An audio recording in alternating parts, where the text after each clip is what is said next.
Hello, good morning dear student. This is your mentor Rajesh Nagdevi और आज से मैं स्टार्ट कर रहा हूँ आपका डिटर्मिनेंट। अब डिटर्मिनेंट स्टार्ट क्या कर रहा हूँ, ऑलरेडी डिटर्मिनेंट मैंने फिनिश करके रखा हुआ है। आप मेरी बात को समझ गए होंगे क्योंकि ये डिटर्मिनेंट हम right from the beginning basic से ही डिटर्मिनेंट के कॉन्सेप्ट आपको देने स्टार्ट कर देते। और आपने मेरे से वेक्टर पढ़ा है तो स्केलर ट्रिपल प्रोडक्ट में जितनी भी डिटर्मिनेंट की प्रॉपर्टीज थी उसके ऊपर बेस। स्केलर ट्रिपल प्रोडक्ट मतलब अगर उसको फाइंड आउट करना है मतलब डिटर्मिनेंट यूज करना है। स्ट्रेट लाइंस में हमने देखा area of triangles find out करना है, डिटर्मिनेंट यूज करना है ना। तो ये डिटर्मिनेंट के कॉन्सेप्ट जो है ना वो ऑलरेडी आप लोग पहले से पढ़ चुके हैं। अब थोड़ा सा ध्यान रखना कि मैं यहाँ क्या पढ़ाऊंगा और आपने क्या पढ़ा है। मैं दोनों चीज़ों को यहाँ एक्सप्लेन करूंगा। ये जस्ट आज हमारा इंट्रोडक्शन रहेगा कि क्या पढ़ना है, क्या पढ़ लिए, कैसे ये काम आता है, ठीक है। उसको हम रिवाइज कर रहे हैं। तो आपको क्या पढ़ना है डिटर्मिनेंट में जो इस कोर्स में हम पढ़ेंगे, सबसे इंपॉर्टेंट पॉइंट्स तो ये रहेगा, ठीक है। नंबर 1 हम पढ़ेंगे प्रॉपर्टीज ऑफ डिटर्मिनेंट।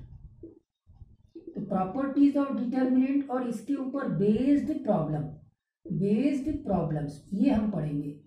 और ये सबसे ज्यादा आपको इंपॉर्टेंट है दोनों के लिए, एक तो बोर्ड्स के लिए और मतलब अगर सीबीएसई स्टूडेंट्स है तो, और ऑफकोर्स जेईई के लिए, ठीक है। तो ये टॉपिक के ऊपर आप फोकस करेंगे मेनली। फिर दूसरा हम पढ़ेंगे प्रोडक्ट ऑफ डिटर्मिनेंट, ठीक है। इसके बारे में भी आइडियाज मैंने दे चुका हूं। और तीसरा हम पढ़ेंगे कंडीशन ऑफ सॉल्वेबिलिटी। अब जैसे मैं नाम लिख रहा हूं आपको सब समझ में आ रहा है। हाँ, ये सारी चीजें हम लोगों ने डिस्कस कर लिया है। Solvability of system of linear equation, ठीक है, इन आइदर 2 वेरिएबल और 3 वेरिएबल। एक्चुअली में हमने बात करनी है क्रैमर्स रूल की, ठीक है। क्रैमर्स रूल से कैसे सॉल्व करते हैं, हमने ऑलरेडी सिस्टम ऑफ इक्वेशंस को सॉल्व किया था लेकिन एडजॉइंट मेथड से, मैट्रिक्स मेथड से सॉल्व किया था, मेथड ऑफ इन्वर्जन से सॉल्व किया था मैट्रिसेस में। देखिए जो सीबीएसई बोर्ड्स में करिकुलम डिजाइन है मैट्रिसेस और डिटर्मिनेंट का, हम उस करिकुलम के बेस पे नहीं पढ़ा सकते, नहीं तो आपके बेसिक्स इधर से उधर हो जाएंगे, डिस्टिंक्ट हो जाएंगे, आप प्रॉपरली डिफ्रेंशिएट नहीं करेंगे। आपको बताओ जो सीबीएसई में मेंशन है सिलेबस, वो ऑलरेडी मैंने लास्ट मैट्रिसेस के चैप्टर में सारा चीज कवर कर दिया है। जैसे डिटर्मिनेंट्स में आपको दिया हुआ है माइनस निकालना, कोफैक्टर्स निकालना। मैट्रिसेस के चैप्टर्स में नहीं है। मैट्रिसेस में सिंपली आपको symmetric, skew symmetric matrix, types of matrices और inverse of matrix by using the elementary transformation. अच्छा याद आया मुझे, एलिमेंट्री ट्रांसफॉर्मेशन इस वर्ष के लिए आपके सिलेबस से हटा दिया गया है। और एलिमेंट्री ट्रांसफॉर्मेशन का जेईई के प्रिपरेशन में उतना कोई खास रोल नहीं है, मेरा ख्याल है 0.1% भी नहीं होता है, तो वो तो टॉपिक हट ही गया। फिर हमने इनवर्स निकाला जो हमने एडजॉइंट मेथड से निकाला, या फिर हमने सिस्टम को सॉल्व किया जिसको हमने मैट्रिक्स मेथड बोला। ये इनवर्स एडजॉइंट मेथड से या फिर सिस्टम को सॉल्व करना मैट्रिक्स मेथड से, वो एक्चुअली में डिटर्मिनेंट के कोर्स में सीबीएसई के टेक्स्ट बुक में दिया हुआ है। Minors, cofactors, inverse by matrix method या solving the system of linear equation by matrix method, ये सब डिटर्मिनेंट के कोर्स में जो ऑलरेडी हम लोगों ने मैट्रिक्स के कोर्स में लिया है। और मैंने पहले भी बोला था कि जो स्क्वायर मैट्रिक्स है उसके डिटर्मिनेंट एसोसिएटेड, अभी मैं आ रहा हूँ उस टॉपिक के ऊपर कि आखिर हमने क्या क्या डिस्कस ऑलरेडी कर चुके हैं इस टॉपिक्स में। तो हमको जो पढ़ना है सिर्फ यही चीज पढ़ना है, क्या, मेनली ये प्रॉपर्टीज ऑफ डिटर्मिनेंट। अच्छा, अब इसके ऊपर बात करते तो प्रॉपर्टीज ऑफ डिटर्मिनेंट जितने भी थी आप रिवाइज कर लीजिए अभी जाइए ये लेक्चर देखने के बाद में। और स्केलर ट्रिपल प्रोडक्ट जो आपने डिस्कस किया है, जो मैंने आपको पढ़ाया है, वो सारी पढ़ लीजिए, उससे आपको ये हो जाएगा। जैसे स्केलर ट्रिपल प्रोडक्ट को आप यहाँ रिवाइज करेंगे, वहाँ स्केलर ट्रिपल प्रोडक्ट पढ़ रहे थे तो मैंने बोला था डिटर्मिनेंट आप रिवाइज कर रहे हैं, ठीक है कि नहीं। दोनों एक ही टॉपिक है, को रिलेट कर लीजिए, आसान रहेगा। एक बार पढ़ेंगे 2 टॉपिक क्लियर होंगे स्टूडेंट्स, ठीक है। तो ये मेनली यहाँ फोकस करेंगे हम इस प्रॉब्लम्स के ऊपर। इनके ऊपर जो प्रॉब्लम सीबीएसई के वो मेंस में भी आ जाते हैं, एज इट इज आ जाते हैं यूवन, है ना। और ये प्रॉब्लम समटाइम्स कई लोगों को डिफिकल्ट लगते हैं। और फिर अगर जेईई में इस प्रॉपर्टीज के ऊपर प्रॉब्लम्स आएंगे तो डेफिनेटली मिक्स रहेंगे। मतलब डिटर्मिनेंट के अंदर में आपको omega cube root of unities आ जाएंगे, लॉगरिथमिक के कॉन्सेप्ट आ जाएंगे, एक्सपोनेंशियल के कॉन्सेप्ट आते हैं। ये प्रॉब्लम तो हम पहले से ही करते आ रहे हैं, कोई इशू नहीं होना चाहिए। कैसे इवेल्युएट करना है डिटरमिनेंट को। अच्छा, इवेल्युएट करने के टाइम पे डिटरमिनेंट को इवेल्युएट करने का कैसा तरीका होगा वो भी ऑलरेडी हम लोग डिस्कस कर चुके हैं। तो क्या क्या डिस्कस किए मैं वो भी बताऊंगा। खैर अभी तो ये हो गया। इसके बाद दूसरा आता है प्रोडक्ट ऑफ डिटरमिनेंट। तो स्टूडेंट्स प्रोडक्ट ऑफ डिटरमिनेंट ये इंपॉर्टेंट है, और ये दोनों टॉपिक जो है ना ये कंप्लीटली आपके जेईई का है, ठीक है। इवन ये तो मेंस प्लस एडवांस, एडवांस में भी इसके ऊपर टॉपिक के ऊपर क्वेश्चन आते हैं, मेंस में भी आता है। कंडीशन ऑफ सॉल्वेबिलिटी, इन दोनों टॉपिक्स के बारे में भी आइडिया दे चुका हूँ। यहाँ मैंने स्केलर ट्रिपल प्रोडक्ट में आइडिया दिया था, अभी मैं ये बताने वाला हूँ क्या क्या हमने डिस्कस किया। तो मेनली हम फोकस करेंगे इन 3 टॉपिक के ऊपर इस कोर्स में, डिटरमिनेंट में। एज आई सेड दैट कि ऑलरेडी हम लोगों ने डिटरमिनेंट के बारे में बहुत सारी चीज़ें डिस्कस कर ली है, तो अब मैं उन सब चीज़ों को रिवाइज कर रहा हूँ कि आखिर क्या क्या डिस्कस कर लिया है। तो आपने देखा कि 2x2 डिटरमिनेंट, अब क्या क्या हम जानते हैं मैं उसको बता रहा हूँ। तो ये 2x2 डिटरमिनेंट है, ABCD। तो इसको इवेल्युएट करने के लिए इसको इससे मल्टीप्लाइड करते हैं और माइनस इसको इससे करते हैं BC, ठीक है। ये बात हो चुकी है। 3x3 डिटरमिनेंट को आपको करना, अब देखना ये बड़े इंपॉर्टेंट पॉइंट्स है। A11, A12, A13, A21, A22, A23, A31, A32 और A33, इसको डिटरमाइन करना है। मतलब A11 और फिर ये डिटरमिनेंट आ जाता था। अब आएंगे स्टूडेंट, बहुत इंपॉर्टेंट चीज ऑलरेडी रिपीट हो रही है, ये A32, A33 और फिर यहाँ पे आता है माइनस A12, वो कोफैक्टर्स के कारण आता है। A12 मतलब फर्स्ट रो और सेकंड कॉलम को डिलीट कर दिए, जो डिटरमिनेंट आ गया A21, A23। मैं ये क्यों आपको वापस से बता रहा हूँ ताकि आपका रिपीटेशन हो जाए और आप जो कॉन्सेप्ट है ना उसमें स्ट्रांग हो जाए, उसमें वो जरूरी है। अब आता है A13, तो फर्स्ट रो और थर्ड कॉलम को डिलीट कर दीजिए, बच गया जो determinant A21, A22, A31, A32। तो अब आप देखेंगे कि ये इस प्रकार से हमने इस डिटरमिनेंट को फर्स्ट रो के अलाउंग में एलॉबरेट किया। आप फर्स्ट रो के अलाउंग में भी एलॉबरेट कर सकते हो, सेकेंड रो के भी अलाउंग में एलॉबरेट कर सकते हो, थर्ड रो के अलाउंग में भी एलॉबरेट कर सकते हो, या फर्स्ट कॉलम या सेकेंड कॉलम या थर्ड कॉलम्स के अलाउंग में। मतलब 6 तरीके से आप किसी डिटरमिनेंट को एलॉबरेट कर सकते हो, करेक्ट है। फाइन, तो अब डिटरमिनेंट को इजीली एलॉबरेट करना ये सबसे इंपॉर्टेंट टास्क रहेगा student. Because of that we use the properties, correct. Sometimes नहीं तो आप कैलकुलेशन में ऐसे फंस जाएंगे कि घंटों लग जाएंगे, आपका कैलकुलेशन या इवेल्युएशन ऑफ डिटरमिनेंट कंप्लीट नहीं होगा। Because of that those properties will help us to evaluate the determinant easily। अगर डिटरमिनेंट आसान है तो ठीक है, नहीं तो कॉम्प्लिकेटेड हो गया तो प्रॉब्लम जाती है। फाइन, तो अब देखिए ये वाला चीज हमने ऑलरेडी कर चुका है, फर्स्ट रो के अलाउंग में किया। आपको ये मालूम है कि ये इसको हम ऐसे लिख सकते हैं M11, क्योंकि ये M11 है minus of this determinant, correct है कि नहीं, minus of elements of the determinant, ठीक है। जो फर्स्ट रो और फर्स्ट कॉलम में एलिमेंट्स है उसका ये माइनस से पढ़ चुके हैं। A12 ये M12 हो जाएगा, ये A13 हो जाएगा, ये M13 हो जाएगा। अब देखिए ये M11 जो है ना वो एक्चुअली में A11 के इक्वल है, और ये प्लस कर देंगे A12 क्योंकि माइनस M12 A12 का A13 और ये A13। तो इस प्रकार से ये डिटरमिनेंट A आ गया। अगर मान लिया जाए ये A को रिप्रेजेंट कर रहा है, ठीक है कि नहीं, A डिटरमिनेंट, ठीक है। फाइन, तो स्टूडेंट्स अब आपने देखा कि डिटरमिनेंट को मैंने आपके उसके एलिमेंट्स और उसके करस्पॉन्डिंग कोफैक्टर्स के टर्म्स में ये ऑलरेडी डिस्कस हम लोगों ने कर चुके हैं, करेक्ट दिखाएं। फिर हमने ये भी देखा है कि जो स्क्वायर मैट्रिक्स होता है ना 1 2 3 4, ये एक स्क्वायर मैट्रिक्स है। स्क्वायर मैट्रिक्स है मतलब 2x2 है, तो इसके साथ में ही डिटरमिनेंट एसोसिएट होता है, which is a unique number associated with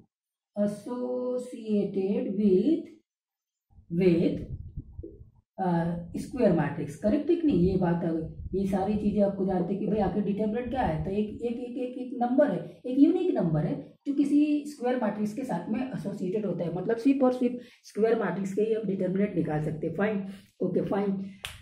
तो अच्छा, उसके बाद आपने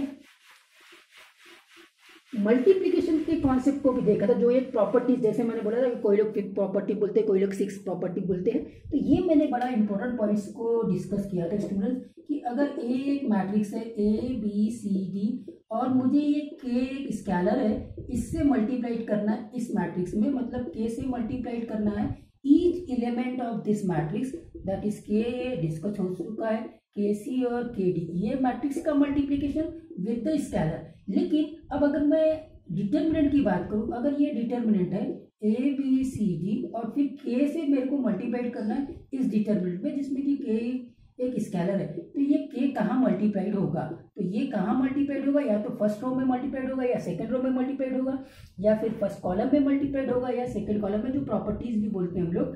तो मैंने इसको फर्स्ट रो में मल्टीप्लाइड कर देना है, के ए के बी के सी, ऐसा नहीं, के ए के बी और सी और ये डी। तो हमने क्या किया, सिर्फ फर्स्ट रो में मल्टीप्लाइड किया, या फिर इसको ऐसे भी कर सकते थे, हमने सेकेंड रो में मल्टीप्लाइड कर देना के डी, या फिर हम इसको और ऐसे भी कर सकते थे, फर्स्ट कॉलम में मल्टीप्लाइड कर दीजिए के ए के सी बी और डी, लाइक दैट। और फिर या तो हम सेकेंड कॉलम में भी मल्टीप्लाइड कर सकते थे। तो ये डिफरेंस था कि मैट्रिक्स के मल्टीप्लिकेशन में और डिटर्मिनेंट के मल्टीप्लिकेशन इंपॉर्टेंट, और ये इनफैक्ट प्रॉपर्टीज भी लोग कंसिडर करते हैं। जैसे मैंने बोला था कि या तो 6 बताते हैं कोई लोग या फिर 5 बताते हैं, ठीक है, फाइन। तो ये बात भी हम लोगों ने ऑलरेडी डिस्कस कर चुका है, करेक्ट। अब आपने ये देखा था स्केलर ट्रिपल प्रोडक्ट में कि अगर ये वेक्टर ए है जो a1 b1 और c1 इसके scalar component, vector B a2 b2 और c2 scalar component, vector C a3 b3 और c3 स्केलर कंपोनेंट, मतलब ये वेक्टर कैसे बनेगा, a1i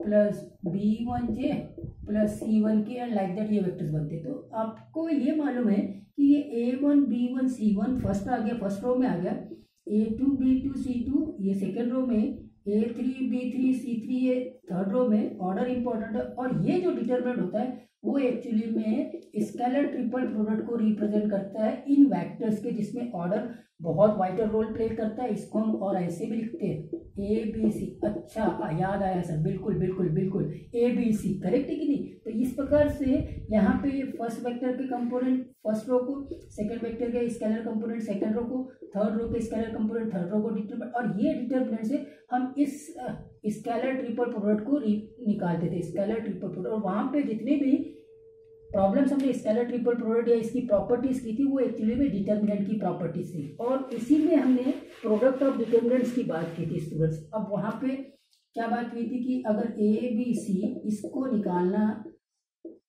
स्क्वायर को निकालना है, तो ये कैसे आता था, A dot B, A dot C, B dot A, B dot B, B dot C dot A, C dot B, C dot C, इस प्रकार से हम इसको निकालते थे। तो ये एक्चुअली में प्रोडक्ट ऑफ डिटरमिनेंट से आया है। किससे आया है, ये प्रोडक्ट ऑफ डिटरमिनेंट जो टॉपिक में बताया था आपको, प्रोडक्ट ऑफ डिटरमिनेंट के कॉन्सेप्ट से आया है। तो प्रोडक्ट ऑफ डिटरमिनेंट्स कैसा होगा, देखो आपने मैट्रिक्स के मल्टीप्लिकेशन को देख लिया।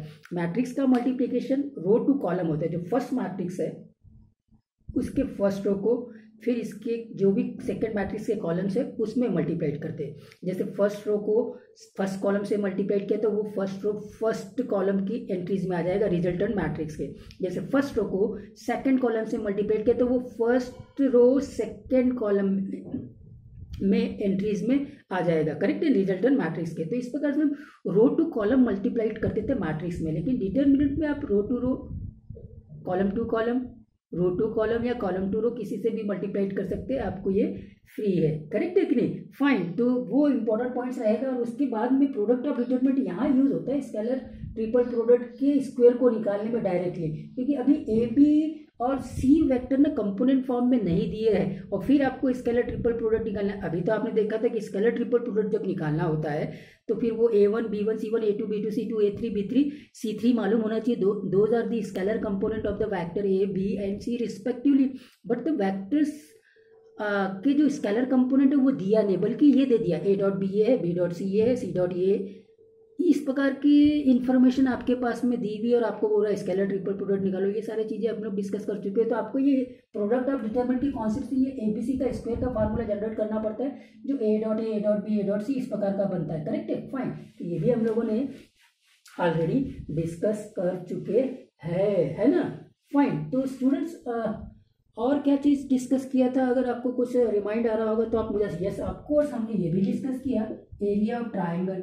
एरिया ऑफ ट्राइंगल जिसमें कि ये वर्टेक्स ए बी और सी है, इसके कोऑर्डिनेट x1 y1, ठीक है, ये होता है x2 y2, ये सब बेसिक्स में ही बता देते हैं। x3 और y3 होता है, तो इसका जो एरिया होता है वो एक्चुअली में हाफ इंटू ये determinant x1 y1 1, x2 y2 1, x3 y3 1, ये इस प्रकार से हम इसको एरिया निकालते ट्राइंगल का with the help of the determinant, जो ऑलरेडी हम फंडामेंटल्स में ही डिस्कस कर लिए होते हैं। करेक्ट कि नहीं? हाँ, और क्या चीज़ आप लोगों ने डिस्कस किया था? यस ऑफ कोर्स, मैंने क्रैमर्स रूल्स के भी बारे में बात कर ली थी।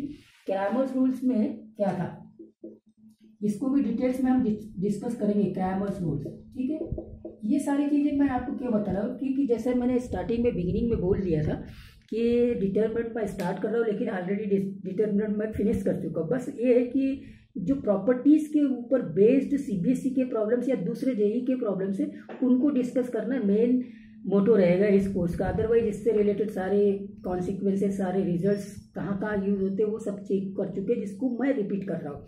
तो अब क्रैमर्स रूल्स में क्या होता है कि जैसे ये a1x plus b1y equal to c1, a2x plus b2y equal to c2 है। तो अब आप इसका जो सिस्टम बनता था वो ax इक्वल टू b बनता था, जिसमें a आपका ये बनता था a1 b1 a2 b2, जो कि कोएफिशिएंट से बन गया। ठीक है, और x आपका definitely column matrix x y बन जाता था, और आपका एक नया मैट्रिक्स बन गया b, जो कॉलम कांस्टेंट से बनता है कॉलम मैट्रिक्स, वो बनता था। अब इसमें क्या होता था, इससे खास बात क्या होती थी कि इसको आपने दो तरीके से सॉल्व करना है। एक तो मैट्रिक्स मेथड जिसको हम बोलते थे, या एडजॉइंट मेथड, ठीक है, और दूसरा क्रैमर्स रूल। तो ये क्रैमर्स रूल आपके कोई सिलेबस में नहीं है, लेकिन इसका इम्पोर्टेंस क्या है कि इस क्रैमर्स रूल से हम कंडीशन ऑफ सॉल्वेबिलिटी को सॉल्व कर सकते हैं, मतलब इसके ऊपर जो बेस्ड प्रॉब्लम है उसको सॉल्व कर सकते हैं। आफ्टर ऑल ये सिस्टम है, ये सिस्टम है, तो इसके तीन सॉल्यूशन होंगे। कौन कौन से तीन सॉल्यूशन होंगे? यूनिक सॉल्यूशन होगा, ठीक है, फिर कौन सा होगा? मेनी सॉल्यूशन होगा, और फिर आपका क्या होगा? नो सॉल्यूशन होगा। अब इनकी क्या कंडीशन होगी, तो यहाँ पे हम तीन डिटर्मिनेंट बनाते हैं। Number 1 determinant a1 b1 a2 b2, correct है कि नहीं? ये बन गया। फिर एक डिटर्मिनेंट बनेगा जिसमें फर्स्ट कॉलम को इस c1 c2 से रिप्लेस करेंगे। फिर एक और डिटर्मिनेंट बनेगा जिसको हमने इस सेकंड कॉलम को रिप्लेस करना है, a1 a2 और ये c1 और c2। तो यहाँ से अब क्या होता था कि आपको x मिल जाता था, डेल्टा 1 बाई डेल्टा और y equal to delta 2 by delta. अब डेल्टा नीचे में है तो जीरो नहीं होना चाहिए, नहीं तो ये x और y नहीं फाइंड आउट कर सकते। तो ये एक्चुअली में delta not equal to zero, ये कंडीशन बनती थी यूनिक सॉल्यूशंस की। और मेनी सॉल्यूशन में क्या है कि डेल्टा भी जीरो होता था, डेल्टा 1 भी जीरो होता था, डेल्टा 2 भी जीरो होता था। ठीक है, और नो सॉल्यूशन में क्या होता था कि डेल्टा जीरो, लेकिन डेल्टा 1 नॉन जीरो और डेल्टा 2 नॉन जीरो, दोनों में से कोई एक नॉन जीरो होना चाहिए, तो नो सॉल्यूशन। तो अब इसमें क्या सारा का सारा डिटरमिनेंट्स आ गया। तो ये सिर्फ थ्योरी मैंने ऑलरेडी बताई है, इसके ऊपर बेस्ड प्रॉब्लम नहीं कराया है, इस कोर्स में करेंगे करेक्टिकली, जो कि इंपॉर्टेंट है मेंस और एडवांस लेवल के। लेकिन कॉन्सेप्ट आपको मालूम है, और जैसा हमारा तरीका है, हम क्या करते हैं कॉन्सेप्चुअली आपको रिपीट कराते रहते हैं, रिवाइज कराते रहते हैं, क्योंकि पूरा सिलेबस इसी में डिवाइड है स्टूडेंट्स, और इसी को टारगेट करते हैं जेईई के एग्जामिनेशंस में। और आप क्या करते हैं, एक क्वेश्चन को देख के उसको रटने की कोशिश करते हैं ना। आपको कॉन्सेप्ट स्ट्रांग होना चाहिए, पूरे कॉन्सेप्ट इधर से उधर घूमते रहते हैं, कोई ये नहीं है। इसीलिए जैसे मैं बोलता हूँ हमेशा स्टूडेंट्स को, क्या बोलता याद होगा आपको, अगर आप मेरे 11th क्लास के स्टूडेंट्स रहते तो आपको जरूर याद होता कि जो मैं शुरू के 1 मंथ 1.5 मंथ या फिर 2 मंथ में जो बेसिक्स पढ़ा रहा हूँ आपको, जब आप 10th के बाद में आते हैं, ये समझ लीजिए कि ये पूरे 2 इयर्स में 11th और 12th में सर्कुलेट होने वाले हैं। ये तो बेसिक्स तो स्टार्टिंग में मैं सारी चीज़ें पढ़ा देता हूँ, जो जो even calculus, coordinate geometry, algebra, जिससे रिलेटेड जितने भी बेसिक्स है वो मुझे मालूम है कि आप 10th में क्या पढ़े। मैंने 6, 7, 8, 9, 10 सबको पढ़ाया है, तो मुझे सब मालूम है कौन सा कोर्स है। देखिए आपने मॉडुलस का कॉन्सेप्ट, चाहे ग्रेटेस्ट इंटीजर फंक्शन का कॉन्सेप्ट है, लोअर क्लासेस में पढ़ा है, याद है कि नहीं याद है? बिल्कुल याद है। डिविजिबिलिटी टेस्ट आपने पढ़ा, याद है कि नहीं याद है? बिल्कुल याद है। सारी चीज़ें आप लोगों ने वहाँ पढ़ी, बस आपको थोड़ा सा अप्रोच को बदलना है। तो फिर आपने ये जो ट्राइंगल का एरिया डिटरमिनेंट से निकाला था, आपने वहाँ पे किया है। मेरे ख्याल है 10th क्लास में क्रॉस मल्टीप्लिकेशन मेथड में डिटरमिनेंट यूज़ किया था, जब 10th क्लास में लीनियर इक्वेशन इन 2 वेरिएबल आपने यूज़ किया था, याद आ रहा है स्टूडेंट्स? तो ये सारी चीज़ें ऑलरेडी आप पहले से पढ़ चुके हैं। तो मेरा इस वीडियो लेक्चर में यही कॉन्सेप्ट आपको बताना था कि हम डिटरमिनेंट स्टार्ट कर रहे हैं, लेकिन बहुत सारी कॉन्सेप्ट या मैक्सिमम कॉन्सेप्ट डिटरमिनेंट के हम लोगों ने ऑलरेडी पढ़ चुके हैं। जस्ट उनको रिकैप करना है और कुछ प्रॉब्लम्स को सॉल्व करना है, ठीक है? तो इस वीडियो लेक्चर में इतना ही। आई होप दैट आप जितने भी कॉन्सेप्ट अभी तक डिटरमिनेंट के पढ़ लिए हैं उसको रिकैप करके कल के वीडियो लेक्चर्स में आएंगे तो ज़्यादा अच्छा रहेगा।